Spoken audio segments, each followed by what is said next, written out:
Pertumbuhan ekonomi Provinsi Bangka Belitung pada triwulan pertama tahun 2020 mengalami penurunan drastis dan berada pada posisi yang lebih rendah dibanding pertumbuhan ekonomi di seluruh Sumatera serta secara nasional.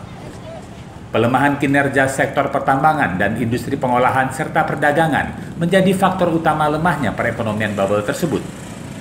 Pada triwulan pertama 2020, pertumbuhan ekonomi hanya mencatat 1,35%, jauh di bawah pertumbuhan se-Sumatera di angka 3,25% dan angka pertumbuhan ekonomi secara nasional di angka 2,97%.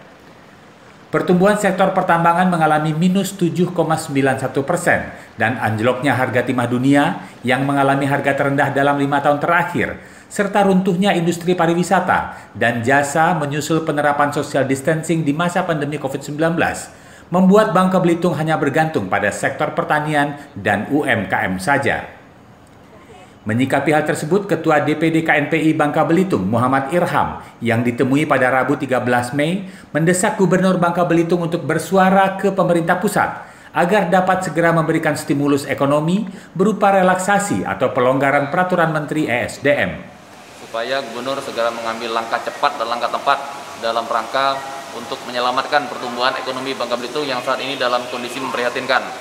Bangka Belitung ini sangat tergantung pada hasil pertambangan timah, dan itu yang menjadi konsentrasi kami untuk di langkah awal ini. Kami mendorong agar pemerintah daerah Bangka Belitung yang kemudian juga bisa berkoordinasi dengan pemerintah pusat agar dapat mengambil langkah-langkah konkret dan langkah-langkah cepat supaya dapat memberikan kelonggaran-kelonggaran peraturan agar perusahaan-perusahaan di bidang pertambangan dapat segera beroperasi dan dapat menyerap tenaga kerja yang dalam jumlah banyak, sehingga ekonomi Bangka Belitung dapat segera terselamatkan dan segera pulih.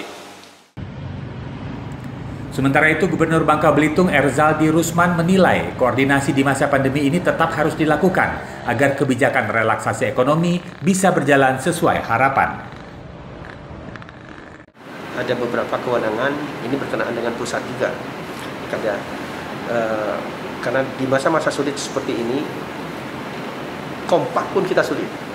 Ya, kompak pun untuk keluar dari bencana ini kita sulit, apalagi kita nggak kompak. Kayak saya sampaikan kepada KNPI, coba yuk kita ajak sama-sama DPR, kita cari solusinya seperti apa, agar masyarakat kita betul-betul merasa terbantu terhadap relaksasi yang nanti akan kebijakan relaksasi ekonomi kita ke depan.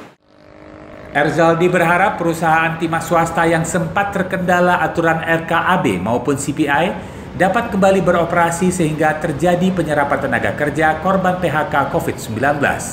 Ini akan membawa pengaruh pada roda perekonomian Bangka Belitung agar tidak terpuruk lebih jauh. Selain berkurangnya permintaan logam timah, pelemahan ekonomi Bangka Belitung juga disebabkan menurunnya pembelian karet dan lada. Dari Pangkal Pinang, Bangka Belitung, Merianti, Kantor Berita Antara, mewartakan.